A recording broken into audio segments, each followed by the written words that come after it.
தொழுகையெல்லாம் பார்த்துட்டோம் நம்ம. நோன்பு பார்க்கலையோ? நோன்பு பார்க்கல. அப்போ ஜக்காத்து பார்ப்போம் இன்ஷா அல்லாஹ்.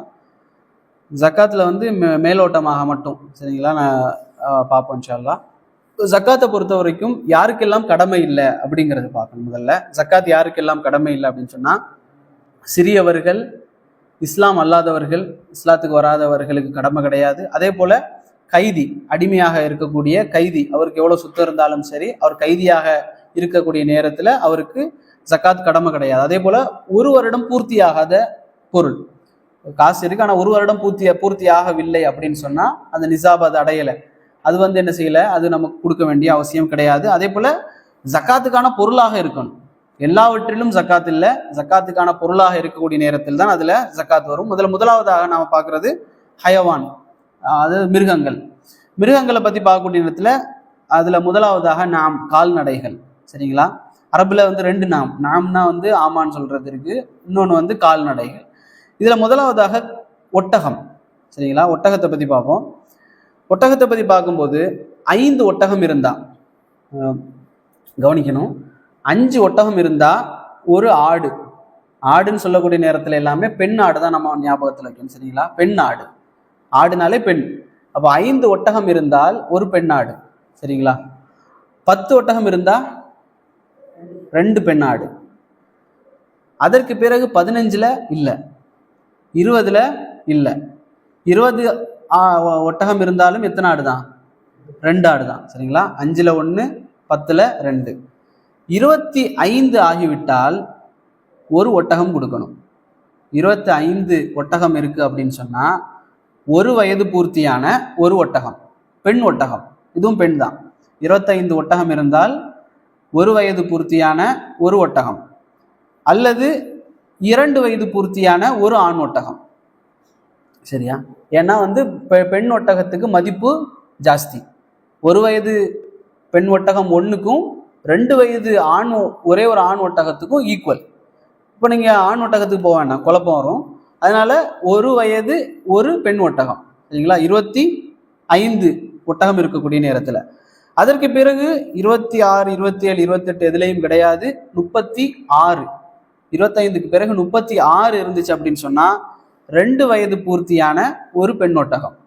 இப்போ 5 முடிஞ்சு, 10 முடிஞ்சு, 25 முடிஞ்சு, 36 முடிஞ்சு. 36க்கு பிறகு 46. 46 ஒட்டகம் இருந்தா 3 வயது பூர்த்தியான ஒரு பெண் ஒட்டகம். 46க்கு அடுத்தது எப்படி போகணும்? 56 தானே போகணும். 61, இதான் ரசூலுல்லாஹி கணக்கு. 60 வரைக்கும் உங்களுக்கு என்னதான்? 3 வயது பூர்த்தியான ஒரு ஒட்டகம் தான். 61 ஆகிவிட்டால் 4 வயது பூர்த்தியான ஒரு பெண் ஒட்டகம். 61 ஒட்டகம் இருந்தா 4 வயது பூர்த்தியான ஒரே ஒரு பெண் ஒட்டகம் கொடுக்கணும். அதுக்கு பிறகு முடிஞ்சு, 4 வயசுக்கு பிறகு வேல்யூ இல்லை கேமலுக்கு. அதனால 61க்கு பிறகு 76 ஒட்டகம் இருந்தால் 2 வயது பூர்த்தியான 2 பெண் ஒட்டகம். மனப்பாடமா நிற்காது, சும்மா கேட்டுக்கணும். சரிங்களா, 91 ஒட்டகங்கள் இருந்தால் 3 வயது பூர்த்தியான 2 பெண் ஒட்டகங்கள். அதற்கு பிறகு 121. 91க்கு பிறகு 100ம் கிடையாது, 110ம் கிடையாது, 120 வரைக்கும் கிடையாது. 120 வரைக்குமே 3 வயது பூர்த்தியான 2 பெண் ஒட்டகம் தான். 121 ஆகிவிட்டால் ஒவ்வொரு 40லும் ஒரு பெண் ஒட்டகம், ஒவ்வொரு 50லும் ஒரு 3 வயது பூர்த்தியான பெண் ஒட்டகம். என்னன்னா 120 ஆயிடுச்சா? 120 ஆச்சுன்னா 3 40 அதுல இருக்கு. 1 40, 2 40, 3 40, 120. 121 ஆயிடுச்சு அப்படின்னு சொன்னா 2 வயது பூர்த்தியான ஒவ்வொரு பெண் ஒட்டகம் 40 கொடுக்கணும். அப்போ 3 ஒட்டகம் வரும். 120க்கு 121க்கு 3 ஒட்டகம், 2 வயசு ஒட்டகம். இதே உங்களுக்கு 150 ஆயிடுச்சு. இப்போ எப்படி கணக்கு பண்ணணும் அப்படின்னு சொன்னா 40ல கணக்கு பண்ணக்கூடாது, 50ல கணக்கு பண்ணணும். இப்போ என்ன, 50ல 3 வயசு பூர்த்தியான ஒவ்வொரு ஒட்டகம் கொடுக்கணும். 50, 100, 150 எத்தனை வரும்? 3 ஒட்டகம் வரும். 3 வயது பூர்த்தியான 3 ஒட்டகம். இப்படி கணக்கு போகும். 40, 50, 50க்கு 150க்கு 120க்கு மேல போயிடுச்சுனாலே 40லையும் 50லையும் தான். இது ஒரு கணக்கு, இது நீங்க வந்து குழப்பி கொள்ள வேண்டாம். இப்போ மாடு. சரிங்களா, அடுத்தது மாடுக்கு போவோம். மாடுடைய சட்டத்தை படிக்கும் போது மாடு ரொம்ப பிடிக்கும். சரிங்களா? மாடோட ரொம்ப ஈஸி. என்னன்னா 30 மாடு இருந்துச்சு அப்படின்னு சொன்னா ஒரு பெண் மாடு கொடுக்கணும். 1 வயது பூர்த்தியான ஒரு பெண் மாடு. 40 மாடு ஆயிருச்சு அப்படின்னு சொன்னா 30க்கு பிறகு 40 தான். 40 ஆயிருச்சுன்னு சொன்னா 2 வயது அதாவது 1 வயது பூர்த்தியான 2 வயது பூர்த்தியான ஒரு மாடு. 30 மாடு இருந்துச்சுன்னா 1 வயது பூர்த்தியான ஒரு மாடு. 40 மாடு இருந்துச்சுன்னா 2 வயது பூர்த்தியான ஒரு மாடு. இதற்கு பிறகு 40 தான். 40லேருந்து 80, 80லேருந்து 120. இது எல்லாமே என்னதான்? 2 வயசு பூர்த்தியான 1, 2 வயசு பூர்த்தியான 2, 2 வயசு பூர்த்தியான 3, இப்படிதான் போயிட்டே இருக்கு. இவ்வளவுதான் கணக்கு. 40 தான். 30, 40. சரிங்களா? ஆடு கணம். ஆடை பொறுத்த வரைக்கும் 40 ஆடு. நம்ம குறைஞ்சதை மட்டும் தெரிஞ்சு வச்சுக்கணும். குறைஞ்சதையாவது தெரிஞ்சு வைக்கணும். ஒட்டகத்துல 5லேருந்து கணக்கு வருது. 4 ஒட்டகம் இருந்தாலும் பிரச்சனை கிடையாது. 5லேருந்து தான் கணக்கு. அதே போல மாடுல மினிமம் 30, ஆடுல 40. 5, 30, 40. ஆடுல 40 இருந்துச்சுன்னா ஒரு ஆடு கொடுக்கணும். அதுக்கு பிறகு 121 இருந்துச்சுன்னா 2 ஆடு. 40க்கு பிறகு 121. அதற்கு பிறகு 201. 201ல 3 ஆடு. அதற்கு பிறகு 400ல 4 ஆடு. அதற்கு பிறகு போய்கிட்டே இருக்கும். அப்ப 400ல 4, 500ல 5, 600ல 6, 1000ல 10, இப்படி போகும். சரிங்களா? ஆடும் லேசு தான். இல்ல ரசூல் ஸல்லல்லாஹு அலைஹி வஸல்லம் சொன்னாங்க, பிரிஞ்சதை சேர்க்கக்கூடாது, சேர்த்ததை பிரிக்கக்கூடாது அப்படின்னு சொன்னாங்க. அதாவது என்னன்னா, இப்போ 2 பேர் பார்ட்னர்ஷிப் போட்டு ஆடு வளர்க்குறாங்க. 2 பேர் வளர்க்கக்கூடிய நேரத்துல 80 ஆடு இருக்குது அப்படின்னு இப்போ ஒரு 70 ஆடு வைங்களேன். 70 ஆடு இருக்குது அப்படின்னு சொன்னா, அல்லது ஒரு 80 ஆடு இருக்குது அப்படின்னு சொன்னா 40 ஆடுக்கு ஒரு ஆடு என்ன செய்யணும்? ஜக்காத்து கொடுக்கணும். இப்போ ஒரு பிரச்சனை இல்லை. அவர் ஒன்று கொடுப்பாரு. 80 2 பேர் பிரிச்சாலும் சரி, தனியா இருந்தாலும் சரி, பிரச்சனை இல்லை. ஆனா 120 ஆடு இருக்கு. 121 இருந்தா 2 ஆடு. 121 இருந்தா 2 ஆடு. இவங்க என்ன செய்வாங்க அப்படின்னு சொன்னா, பாதியாக பிரிச்சிருவாங்க. 30 ஒருத்தருக்கும் மீதி 80 ஒருத்தருக்கும் பிரிப்பாங்க. 80 வரைக்கும் எத்தனை ஆடு தான்? ஒரு ஆடு தான். இப்படி பிரிச்சா என்ன நடக்கும்னா, இது ஒரு அல்லாஹ்வை ஏமாத்துறது போல. 80 இருக்கிறதுனால ஒரே ஒரு ஆடை ஒருத்தர் கொடுப்பாரு. அதுக்கான காசை ஷேர் பண்ணிப்பாங்க. 30 இருக்கிறவரு கொடுக்க தேவை கிடையாது. 2 இருக்கிறத ஒன்னா பிரிச்சுருவாங்க. இப்படி என்ன செய்வாங்க? ஏமாத்துவாங்க. அதே போல சில இடங்கள் வரும். இதுல நீங்க கணக்கு போட்டு பாத்தீங்கன்னா, பிரிஞ்சிருந்தா கொடுக்க மாதிரி இருக்கும், உடனே சேர்ந்துருவாங்க. பிரிஞ்சிருந்தா கொடுக்குற மாதிரி இருக்கும், உடனே என்ன செஞ்சிருவாங்கன்னா சேர்ந்துருவாங்க. இதுவும் என்ன செய்யக்கூடாது? ரசூல் ஸல்லல்லாஹு அலைஹி வஸல்லம் செய்யக்கூடாதுன்னு சொன்னாங்க. அதுல இன்னும் அதே போல கோழி இருக்கு ஒருத்தர் இடத்துல. அதே போல குதிரைகள் நிறைய இருக்குது, யானை நிறைய இருக்குதுன்னு சொன்னா இதுக்கெல்லாம் கணக்கு கிடையாது. இவர் இப்படி இதுக்குன்னு சொல்லி சக்காத்து கொடுக்க வேண்டிய அவசியம் இல்லை. அவர் எவ்வளவு கோழி வளர்த்தாலும் சரி. ஆனா வியாபாரம் அப்படிங்கிற அடிப்படையில, வியாபாரத்தினுடைய சக்காத்துல அவருக்கு என்ன செய்யும்? சக்காத்து வரும். அதே போல இதுல எதையெல்லாம் கொடுக்க கூடாது அப்படின்னா, இந்த ஜக்காத்து கொடுக்கக்கூடிய நேரத்துல வயதுல குறைவானது கொடுக்கக்கூடாது. சின்ன குட்டி இதெல்லாம் கொடுக்கக்கூடாது. குருடாக இருந்தால் அதை என்ன செய்யக்கூடாது? கொடுக்கக்கூடாது.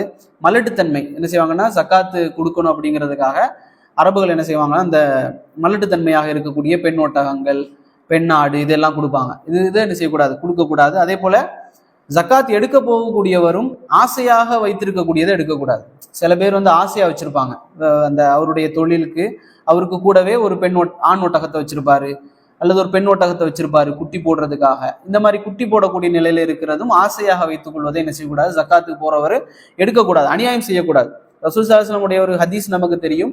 அநியாயம் இழைக்கப்பட்டவருடைய துவாவை பயந்து கொள்ளுன்னு சொல்லி ரசூல் ஸல்லல்லாஹு அலைஹி வஸல்லம் சொன்னாங்க. அது எங்கன்னா ஜக்காத்து வாங்குறவருக்கு தான் சொன்னது. அது ஜக்காத்து வாங்க போறவருக்கு தான் ரசூலுல்லாஹ் சொன்னாங்க, அநியாயம் செய்யப்பட்டவருடைய துவாவை பயந்துக்கோ, அநியாயம் செய்யாம சரியான முறையில எடுன்னு சொன்னாங்க. அதே போல அடுத்ததாக தஹப் ஃபில்லா, அதாவது தங்கத்திலையும் சில்வர்லையும் என்ன சட்டம் அப்படின்னு சொல்லி, இதுலையும் 1 வருஷம் பூர்த்தி ஆயிருக்கணும். 1 வருஷம் பூர்த்தியாக தங்கம் இருக்குது அப்படின்னு சொன்னா அது கொடுக்கணும். தங்கத்துக்கு ஈடான காசு 1 வருஷம் பூர்த்தியாக அப்படியே இருக்குன்னு சொன்னாலும் கொடுக்கணும். எவ்வளவு கொடுக்கணும்? 10ல் 1ல் கால்வாசி அப்படின்னு சொல்றாங்க. 10ல் 1ல் கால்வாசி. 10ல் 1னா 1, 1ல் கால்வாசினா 2.5, 2.5. அப்போ அதை கொடுக்கணும். அப்போ 100ல் அந்த 2.5% என்ன செய்யணும்? கொடுக்கணும் அப்படின்னு சொல்லி சொன்னாங்க. இப்போ நிசாப் என்ன, இதனுடைய அளவு என்ன அப்படின்னு சொன்னா, தங்கத்துக்கு 20 தீனார், 20 தீனார் இருக்கக்கூடிய நேரத்துல இன்னைக்கு இருக்கிற அந்த துபாயில சொல்லக்கூடிய அந்த தீனார் இல்ல, 20 தீனார் அப்படின்னு சொன்னா 85 கிராம் ஆவரேஜா சொல்றாங்க. 85 கிராம் ஒருத்தர்கிட்ட தங்கம் ஒரு வருஷமாக இருக்குது, சேவிங்ஸ்ல அப்படியே இருக்குது அப்படின்னு சொன்னா, கூடாம குறையாம, குறைந்தாலும் கொடுக்க வேண்டிய அவசியம் இல்லை. 85 ஒரு வருஷம் பூர்த்தி ஆகி இருந்தா அவர் என்ன செய்யணும், அதுல இருந்து 2.5% ஜக்காத்து கொடுக்கணும். இது கோல்டுக்கு என்னது 20 தீனார், சில்வருக்கு 200 திர்ஹம். தீனார்னா என்ன கோல்டு, திர்ஹம்னா சில்வர். இன்னைக்கு வந்து அதை பேரை மாத்திருக்காங்க, தீனார் திர்ஹம்லாம் வந்து கரன்சிக்கு மாத்தினது.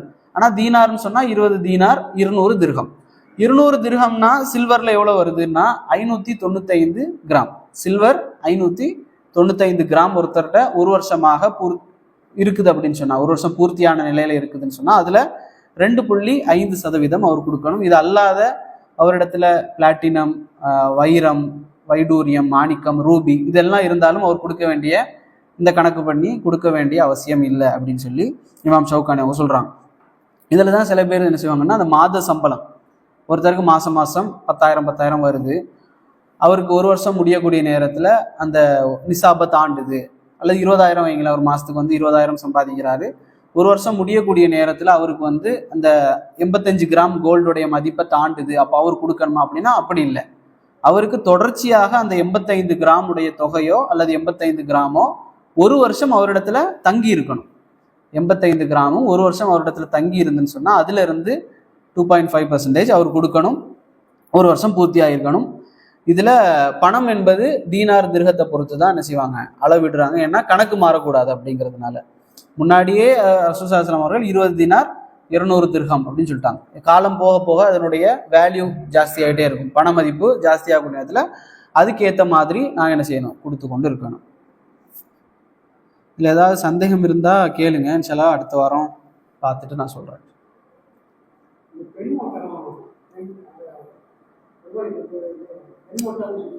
ஆமா, குர்பானியா ஜக்காத்? பெண்ணாடு தானே வந்து பெருக்கத்துக்காக எடுக்கிறது, இனப்பெருக்கத்துக்காக. ஜக்காத் வந்து அவங்க வாங்கிடுவாங்க, இஸ்லாமிக் கவர்மெண்ட் வந்து வாங்கிட்டு அதை அவங்க என்ன செய்வாங்கன்னா ஒரு ஏழைக்கு தான் கொடுப்பாங்க. அதை வச்சு அவர் வந்து ஒரு வருமானத்தை பெருக்கிறதுக்காக. இல்லாமல் ஆண் ஒட்டகம் கொடுத்தா அவருக்கு வருமானம் எதுவுமே பெருகாது. பெண் ஒட்டகத்திலேருந்து தான் பால் எடுப்பாங்க இறைச்சிக்காக. ஆமாம், உயிரோட, அல்லது உயிரோட கொடுக்க முடியலைன்னு சொன்னா அதற்கான மதிப்புக்குரிய காசை கொடுப்பாங்க. சாப்பிட்றது இல்லை, குர்பானியை வெட்டி கொடுக்கறது இல்லை, ஏழைக்கு அப்படியே கொடுக்கணும். ஒரு ஒரு ஒரு இதுவோ அல்லது அதுக்கான மதிப்புள்ள பணமோ. இதுல என்னெல்லாம் அப்படின்னா, இந்த இப்போ ஒட்டகம் ஒருத்தர்கிட்ட இருக்குன்னா, ஒரு 10 ஒட்டகம் இருக்கு வைங்களேன், 2 ஒட்டகம் அவர் கொடுக்கணும், அப்படிதானே? ஆனா இந்த 10 ஒட்டகமும் அவர்கிட்ட வந்து அவர் தான் சாப்பாடு போட்டு வளர்க்குறாரு. 50% மேலாக அவர் வந்து சாப்பாடு போட்டு வளர்க்குறாரு, அவர் தான் செலவு பண்ணி வளர்க்குறாருன்னா அவர் கொடுக்க வேண்டாம். எது வந்து 50க்கு கீழாக தானாகவே வளருதோ அதற்கு தான் என்ன நம்ம வந்து கொடுக்கணும். அதே போல் நீங்கள் வந்து கோதுமைலாம் இருக்குது, இன்னும் வருது கோதுமை, அதாவது பார்லி, கிரேப்ஸ், திராட்சை, அதே போல் சோளம், பேரித்தம்பலம், இதுக்கெல்லாம் வந்து என்ன செய்வாங்க, ஜக்காத்து கொடுப்பாங்க. இதுக்கும் அப்படித்தான், விவசாயம் பண்ணக்கூடிய நேரத்தில் 50%க்கு மேலாக நாங்கள் காசு போட்டு அதை வந்து இது பண்ணுறோம் அப்படின்னு சொன்னால் அதுக்கும் கொடுக்க வேண்டாம். ஆனால் எவ்வளோ கொடுக்கணும் அப்படின்னு சொன்னால், 50%க்கு மேலாக போச்சு அப்படின்னு சொன்னால் 100ல் 5 கொடுக்கணும். 50%க்கு மேலாக மலையிலே வளருது, தானாகவே வளருதுன்னு சொன்னால் 100ல் 10 கொடுக்கணும். சரியா, 100ல் 10. அதே போல் நம்ம செலவழிச்சு கொடுக்குறதாக இருந்தால் 100ல் 5 கொடுக்கணும். இப்போ இது வந்து எதுலாம் அந்த ஒட்டகம் வளர்ப்பு எல்லாமே இறைச்சிக்காக பாலுக்காக 2 தான். இறைச்சிக்காக பாலுக்காக யார் வந்து வளர்க்குறாரோ, விற்பனைக்காக வளர்க்குறாரோ அவர் தான் கொடுக்கணும். அது இல்லாமல் ஒருத்தர் வீட்டில் சும்மா வளர்க்குறாரு, 10 ஒட்டகம் வளர்க்குறாரு, வியாபாரத்துக்கெலாம் இல்லை அப்படின்னு சொன்னால் அவர் அதில் கொடுக்க வேண்டாம். அது ஒரு 8 பேர் வருது. சூரா தௌபால வந்து பார்த்து சொல்கிறேன். சூரா தௌபால வந்து 9வது வசனம், 9:62 நினைக்கிறேன். அதை பார்த்தீங்கன்னா ஒரு 8 பேருடைய பட்டியல் வருது. ஜக்காத்து வாங்க போகிறவங்க, அது வந்து இஸ்லாமிய நாடுகளில், நம்ம நாடுகளில் ஜக்காத்து வாங்குறவங்க இல்லை, ஜக்காத்து வாங்க போகிறவங்க, அல்லாவுடைய பாதையில செல்றவங்க, இப்படி ஒரு 8 பேருடைய பட்டியல் வருது, அவர்களுக்கு கொடுக்கணும். அவர்களே யாராவது ஒருத்தருக்கு கொடுக்கணும். அப்போ அது பூர்த்தியாகும். எனக்கு மறந்துச்சு, நான் பார்த்து சொல்றேன்.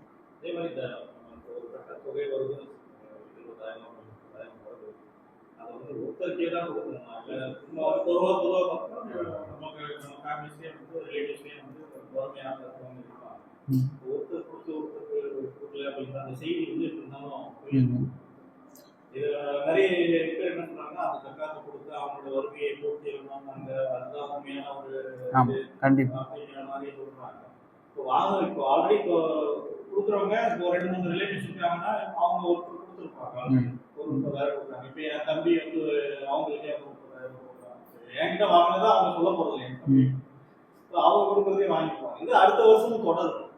சரி சரி. அப்போ அவங்களுக்கு கொடுக்குறவங்களுக்கு எப்படி அந்த எக்ஸ்ட்ரா இருக்குது, எல்லாத்தையுமே வாங்குறவங்களுக்கும் அது அந்த கட்டத்துல நம்ம எப்படி கொடுத்துடலாமா? அது நீங்க தான் பார்க்கணும். அவர் ஆள் எப்படி.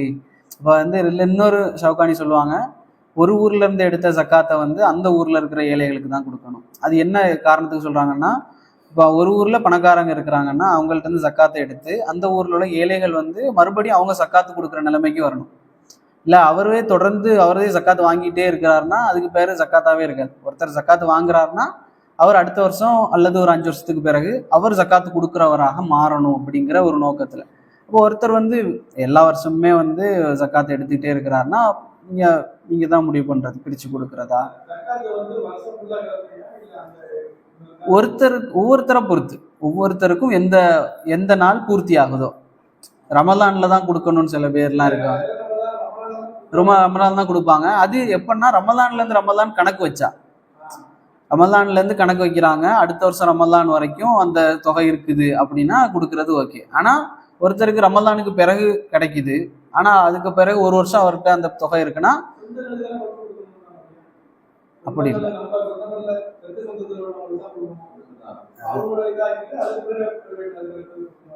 ஆமா, அது உறவினர்களுக்கு முதல் ரெஃபரன்ஸ். இந்த 8 பேருடைய பட்டியல்ல அவங்க வந்தாங்கன்னா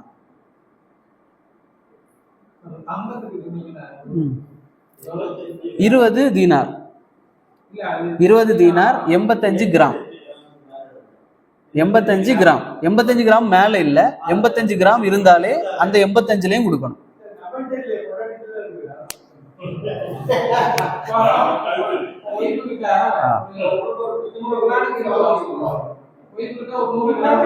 அதான் சொன்னேன், அதுலதான் நான் வந்து இது சொன்னேன்ல, பிரிச்சதை சேர்க்கக்கூடாது, சேர்த்ததை பிரிக்க கூடாது. வேற எல்லா இடத்துலயும் கணவன் மனைவி சேர்ந்து இது சக்காத்துன்னு வந்துச்சுன்னா அவன் வேற நான் வேற சேர்க்க கூடாது.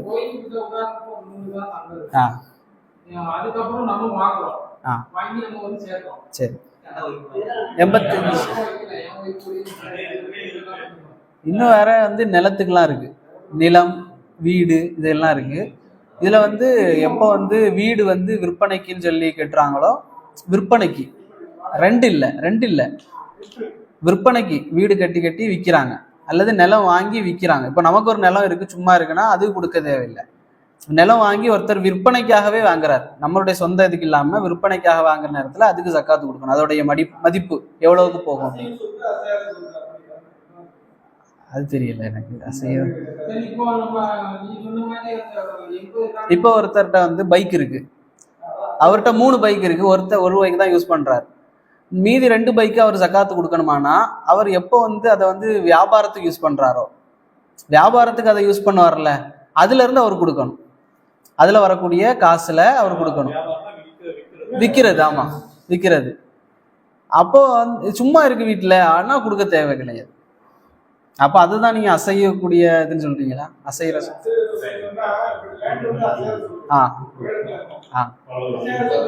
இல்ல, அதுலயும் தான் சொன்னேன், அசையாத சொத்து நிலம் இருந்தாலும் கூட அது விற்பனைக்கு நாங்க இதை வச்சு சம்பாதிக்க போறோம்னா அது கொடுக்கணும். அதோடைய மதிப்பு அன்னைக்கு எவ்வளவோ அதை பார்த்து நம்ம கொடுக்கணும்.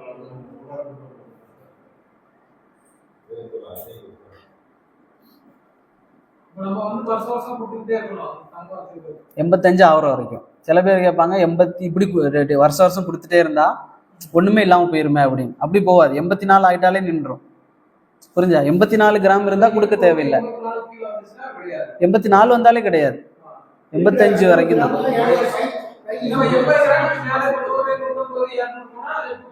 2.5. ஆமாம், ஒரு வருஷம் இருக்கணும்.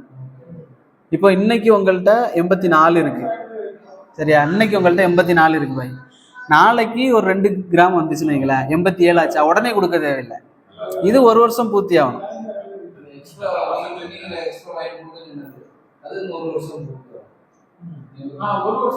ஒரு வருஷம் ஆயிருக்கணும். ஆமா ஆமா